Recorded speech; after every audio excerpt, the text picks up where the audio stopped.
Andrew, do you ever see those commercials for like Blue Apron and HelloFresh and go, gosh, I wish there was something kosher like that? I know. Yeah. I really do. So the good news is that there's a company now called Chef, which has done a capsule menu with the celebrity chef Jamie Geller. And what they've done is they have easy to follow and mouth-watering recipes with only the freshest ingredients delivered to your home. So I had a box that was sent to me, and 30 minutes, box to table. It was easy. My husband, Aubrey, who anybody who knows Aubrey knows that he has very high standards, said the food was delicious. Oh, good. And the ingredients are packed fresh each week for overnight shipping, ensuring that they're only in transit for a very limited time. There is no other kosher nationwide meal kit service. It's certified by KM, Kosher Miami. All the produce is washed and checked by an on-site mishkiach, and it includes weeknight dinners and new Shabbat boxes. Chef also has vegetarian and vegan options, gluten-free. I did the Thai beef with a kale salad. That was one night. And then the crispy lemon trout with a tomato tabbouleh and arugula. And like I said, they were... Sounds delicious. It was. It was easy. It was delicious. It was fun. It was just very fun. So Chef has flexible plans. There are no contracts. You can pause your subscription at any time. And you can use the exclusive code 20% off your first box. Use the code Sharfman20.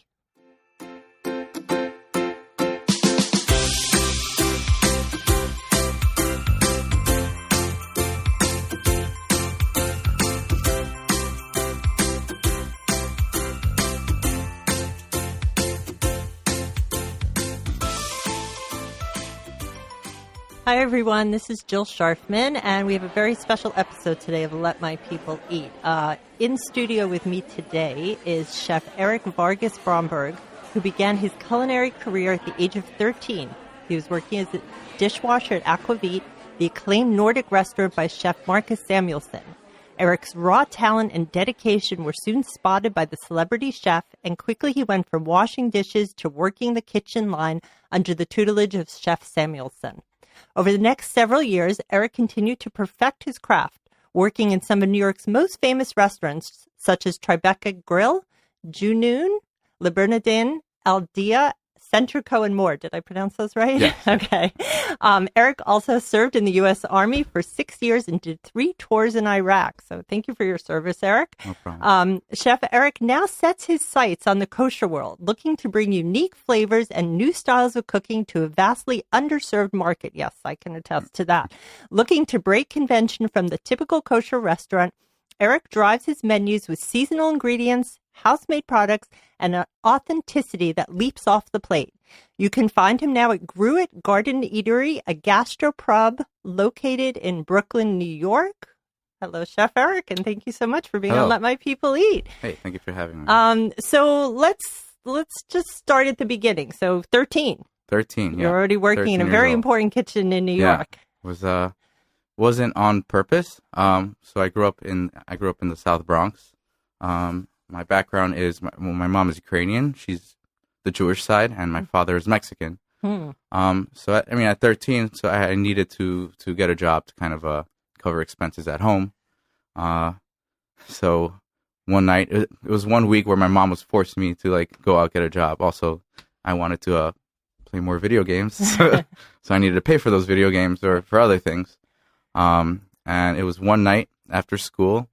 I was wearing a blazer because my mom said, "Hey, dress up for an interview, go get a job." I went to Midtown, door to door, stopped by Aquavit, spoke to the host. Host was the general manager. Said, "Hey, we need a dishwasher right now." So I just went in the back with my blazer and was washing dishes. What happened with school? Was that something? Well, I was still in school, so it was You did? Okay, yeah. so you stayed in school. Yeah. Okay, so then after that, you actually were very lucky that that's where you ended up. I was very lucky. I didn't know anything about the food world. Mm-hmm. Just my mom watched a lot of Food Network. She cooked a lot at home. I helped a lot at home, like classic kind of Russian or Eastern European dishes that I would make with her.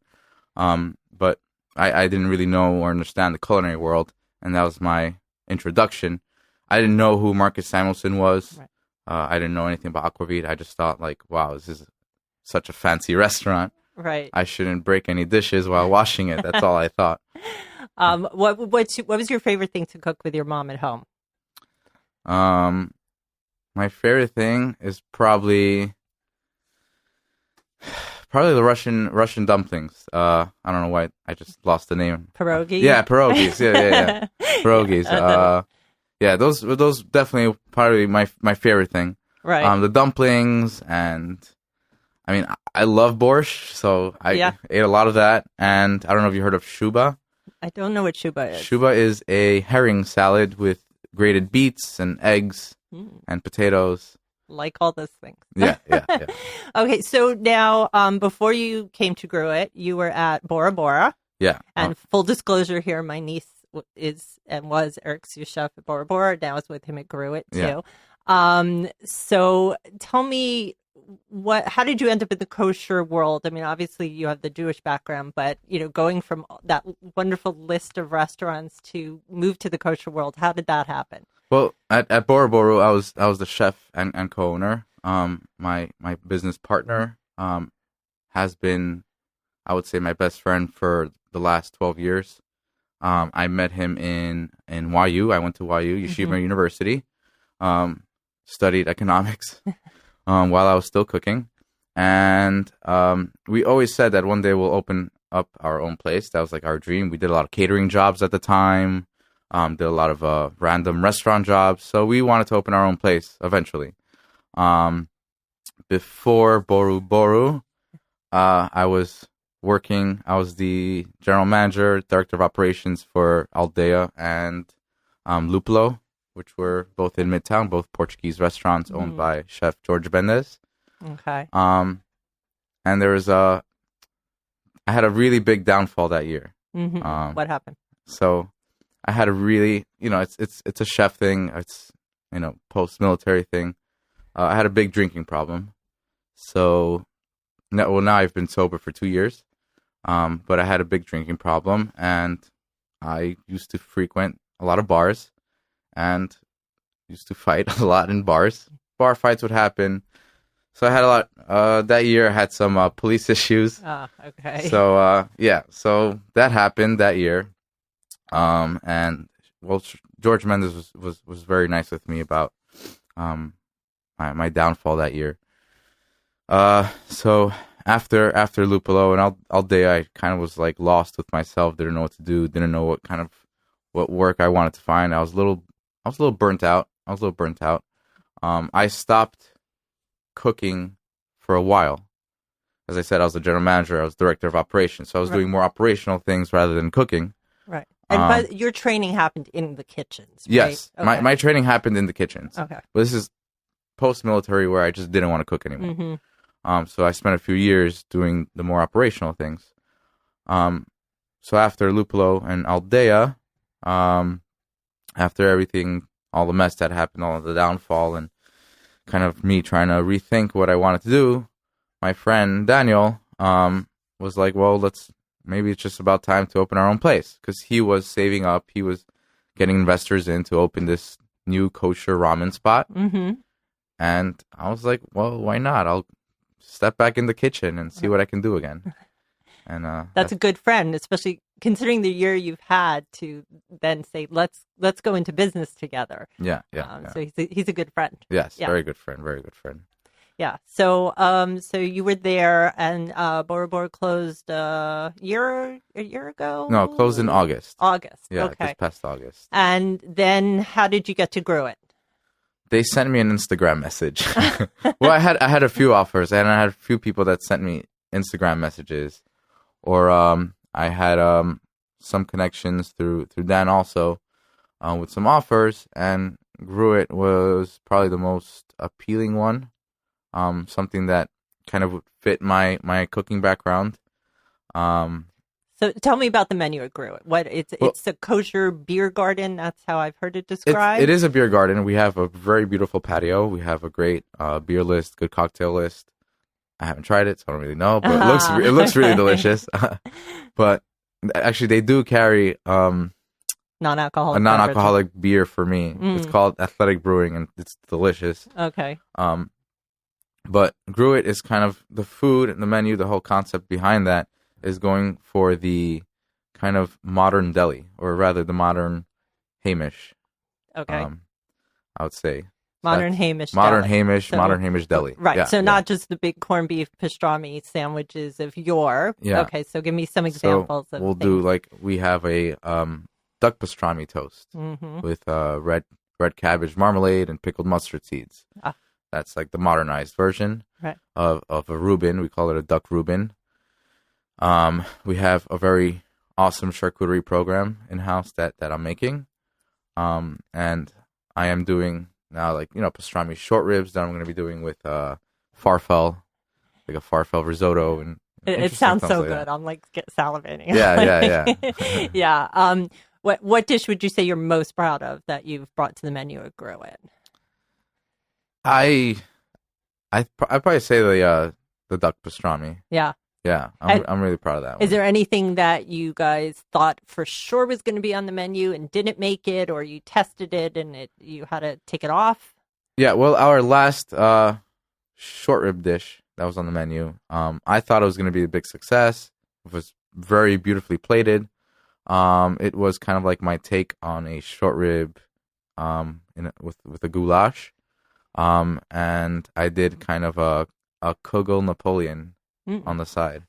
Kugel Napoleon. Yeah, Kugel Napoleon, cauliflower cream, romesco cauliflowers, and some mushrooms conserva, like a pickled mushrooms. Right. Wow. And I thought it would take off, but I guess it's kind of difficult in the kosher world to have these components. You've been in kosher kitchens, you've been in non-kosher kitchens. What are the challenges that you're experiencing in the kosher kitchens that you didn't see in, Marcus Samuelson's kitchen? Well, finding and being able to utilize ingredients. Now, what I'm learning is that different hashkachas do not allow certain herbs, certain vegetables, because they're more difficult to check. Right. For bugs. Yeah. So, that's really difficult if I want to find a substitute, and I usually get just really frustrated. Like, why can't I use cilantro? Like, let's just wash it. I don't know. What's the big deal? But yeah, that's finding and utilizing ingredients, especially with Boru Boru being a heavy Asian background restaurant, was really hard to find certain ingredients. A lot of the sauces, a lot of the bases, I had to get I creative had to make myself. Get creative. Are there any new ingredients that you're excited about right now that you're looking forward to bringing onto the menu? I'm really excited about. You've heard of koji. Koji is. Don't know what koji is. Koji is, it's one of the main ingredients to make sake. It's a rice mold, and you can use it to cooking. You can use it. It's heavily utilized for like aging beef. Right. Okay. Turn it into powder. Cover whole ribeye. You have an aged whole ribeye in about 3 days. Wow. Yeah. So now there's a barley koji that I found. And I'm really excited about that one. Good. Probably turn it into some kind of miso or some kind of sauces. I did cover it in my bresaola that I made, and that came out great. Oh, good. Yeah, okay, so we're looking forward to trying that. What would be your last meal? A baguette and butter. Good. That's simple. Yeah, very simple. Yeah. Or actually, the other not so simple was, I went to Paris last year, and I went to a farmer's market, and there was foie gras stuffed figs. Can you get foie gras in New York? Because we can't get anything here. It's over next year. They just passed the law. Yeah. Okay. So the ban is starting next year. Okay. I think mine would be the duck pastrami. Oh, really? Yeah. That's nice. That's awesome. Thank really you. Good. Yeah. Okay. Well, thank you, Chef Erick, for coming by and talking to us. And we are looking forward to, seeing more changes to the Gruit menu. You can follow the chef at EVB_NYC. So that's Erick Vargas Bromberg _NYC. You could also follow at GruitBK. Follow me on Instagram at Jill Scharfman. I want to thank our engineer, Mike Cassantini, the Network Studios. Also, thank you so much, Erick, for coming by and talking to us. Thank you.